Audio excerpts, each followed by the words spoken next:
Hello friends, आपका हमारे YouTube channel पर हार्दिक स्वागत है। आज हम लोग बाल विकास का एक महत्वपूर्ण चैप्टर अधिगम स्थानांतरण या अधिगम अंतरण को डिस्कस करेंगे। आइए बिना देरी के हुए स्टार्ट करते हैं। अधिगम स्थानांतरण या अधिगम अंतरण। देखिए, एक परिस्थिति में सीखे हुए ज्ञान कौशल का किसी दूसरी परिस्थिति में जब प्रयोग किया जाता है तो यह अधिगम स्थानांतरण या अंतरण कहलाता है। कहने का मतलब यह है, जब आपको कोई पहले से पूर्व ज्ञान है, किसी चीज़ का अनुभव है, किसी चीज़ का कौशल है, जब आप उसका किसी दूसरे चीज़ में प्रयोग करते हैं, किसी दूसरे परिस्थिति में जब उसका आप प्रयोग करते हैं तो इसे ही अधिगम स्थानांतरण या अधिगम अंतरण कहते हैं। मतलब पूर्व ज्ञान कौशल या अनुभव का किसी दूसरी परिस्थिति में प्रयोग ही आपका अधिगम स्थानांतरण या अधिगम अंतरण है। अधिगम अंतरण 6 प्रकार का होता है। अधिगम अंतरण आपका कितने प्रकार का? 6 प्रकार का होता है। पहला आपका है सकारात्मक स्थानांतरण। पहला आपका क्या है? सकारात्मक स्थानांतरण। देखिए, जब आपका पूर्व ज्ञान अनुभव कौशल किसी दूसरे परिस्थिति में जब उपयोग में हो जाता है तो इसे ही कहते हैं सकारात्मक स्थानांतरण या धनात्मक या उन्नतोदय स्थानांतरण भी इसे कहा जाता है। जब आप एक परिस्थिति में सीखा हुआ ज्ञान कौशल किसी दूसरी परिस्थिति में सहायता करता है तो इसे ही सकारात्मक स्थानांतरण कहते हैं। इसे धनात्मक उन्नतोदय स्थानांतरण भी कहते हैं। मतलब किसी आपका जब पूर्व ज्ञान है, अनुभव है, किसी दूसरी परिस्थिति में जब उसका यूज हो जाता है तो इसे ही सकारात्मक स्थानांतरण कहते हैं। जैसे अगर आपको साइकिल चलाना आता है तो आप मोटरसाइकिल चलाना आसानी से सीख लेंगे। यही मतलब आपका साइकिल का ज्ञान आपको मोटरसाइकिल चलाने में आपकी सहायता कर रहा है तो इसे ही सकारात्मक स्थानांतरण कहेंगे। दूसरा आपका होता है नकारात्मक स्थानांतरण। दूसरा आपका है नकारात्मक स्थानांतरण। इसमें यह होता है कि आपका पूर्व ज्ञान कौशल अनुभव किसी दूसरी परिस्थिति में आपकी सहायता नहीं करता है, वहाँ पर वो बाधा उत्पन्न कर देता है तो इसे ही नकारात्मक या उन्नतोदय स्थानांतरण कहते हैं।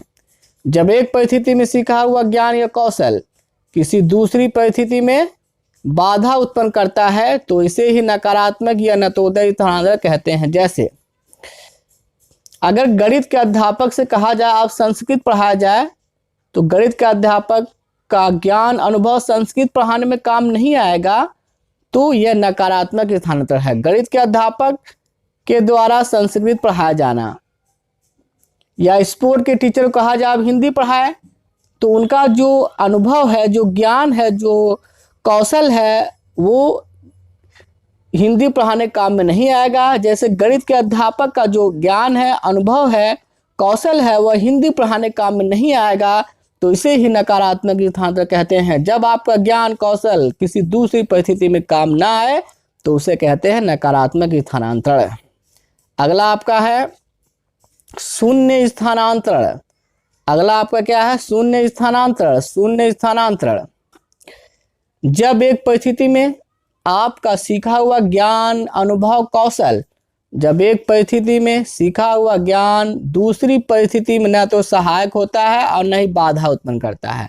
मतलब आपका जो पूर्व ज्ञान है, जो अनुभव कौशल है, वह दूसरी परिस्थिति में आपकी न तो सहायता कर रहा है न तो आपकी बाधा उत्पन्न कर रहा है तो इसे शून्य स्थानांतरण कहते हैं। जैसे कंप्यूटर चलाने का ज्ञान अगर आपको है, कंप्यूटर चलाने का ज्ञान आपको कार चलाने सीखने में सहायता नहीं करेगा।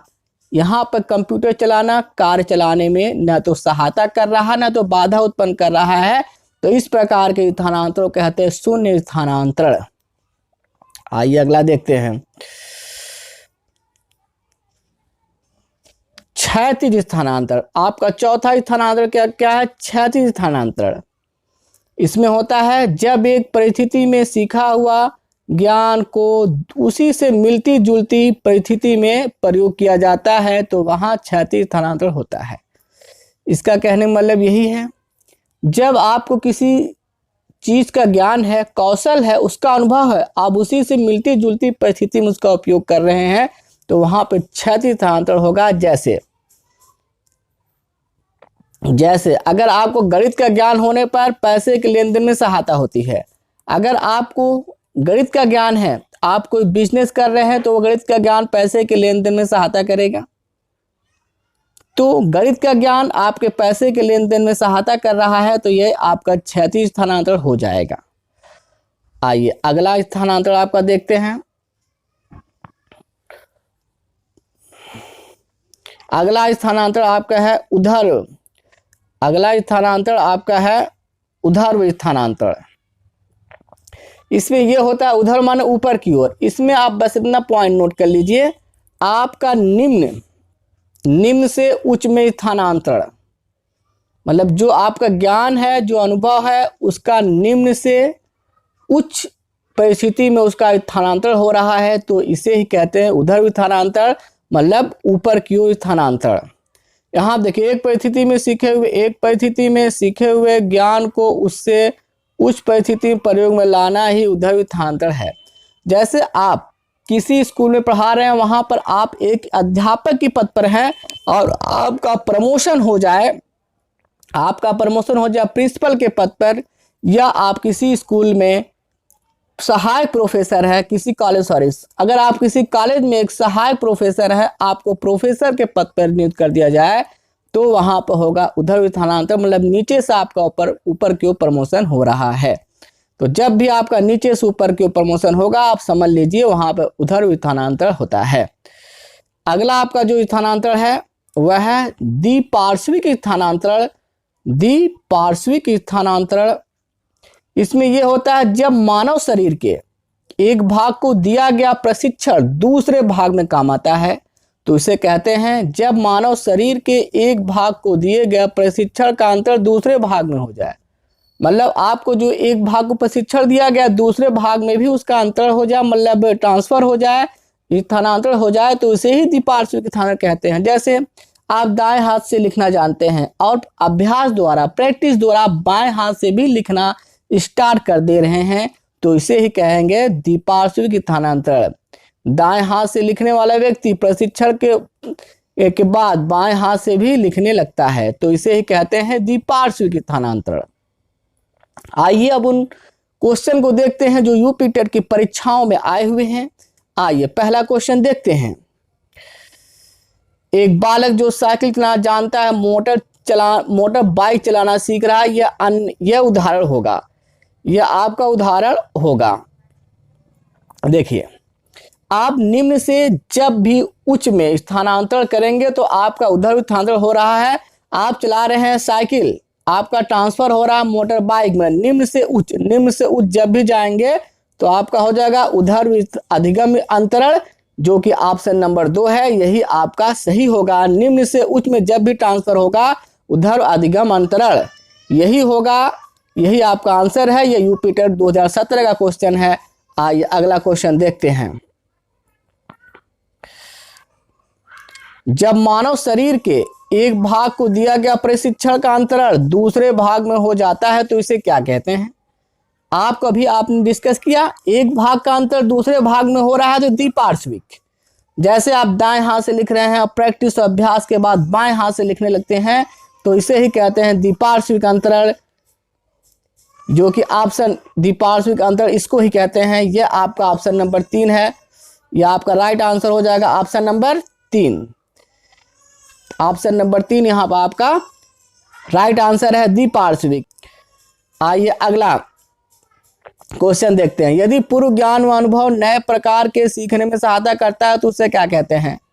मतलब आपको कोई पूर्व ज्ञान है, कोई अनुभव है और आप उसका दूसरे परिस्थिति में उपयोग कर रहे हैं तो इसे कहेंगे नकारात्मक प्रशिक्षण अंतरण, सकारात्मक प्रशिक्षण अंतरण या क्या कहेंगे आप, सीखना। देखिए जब आपका कोई पूर्व ज्ञान या अनुभव दूसरे परिस्थिति में यूज में आता है तो उसे कहते हैं सकारात्मक प्रशिक्षण अंतरण। अगर आपका पूर्व ज्ञान अनुभव दूसरे परिस्थिति में आपके यूज में नहीं आ रहा है और बाधा उत्पन्न कर रहा है तो उसे कहेंगे नकारात्मक। आइए अगला क्वेश्चन देखते हैं। एक परिस्थिति में अर्जित ज्ञान दूसरी परिस्थिति में उपयोग कहलाता है। मतलब आपका जो ज्ञान है, वो अनुभव है, कौशल है, दूसरी परिस्थिति में उसका उपयोग हो रहा है। जब भी आपको इस प्रकार का मतलब ज्ञान अनुभव दूसरी परिस्थिति में उपयोग करेंगे तो उसे क्या कहेंगे? सीखने की विधियां, सीखने में स्थानांतरण। जब एक परिस्थिति में अर्जित ज्ञान अनुभव का दूसरे परिस्थिति में आपका उपयोग हो रहा है तो उसे कहेंगे सीखने में स्थानांतरण, जो कि ऑप्शन नंबर 3 है। यह यूपी टेट 2016 का क्वेश्चन है। आइए अगला क्वेश्चन देखते हैं। सीखने की प्रक्रिया में सीखने का स्थानांतरण हो सकता है। यह यूपी टेट 2014 का क्वेश्चन है। सकारात्मक, नकारात्मक, शून्य, यह सभी। सीखने की प्रक्रिया में सीखने का स्थानांतरण हो सकता है। कौन सा हो? सकारात्मक ये भी होता है, नकारात्मक ये भी होता है, शून्य ये भी होता है।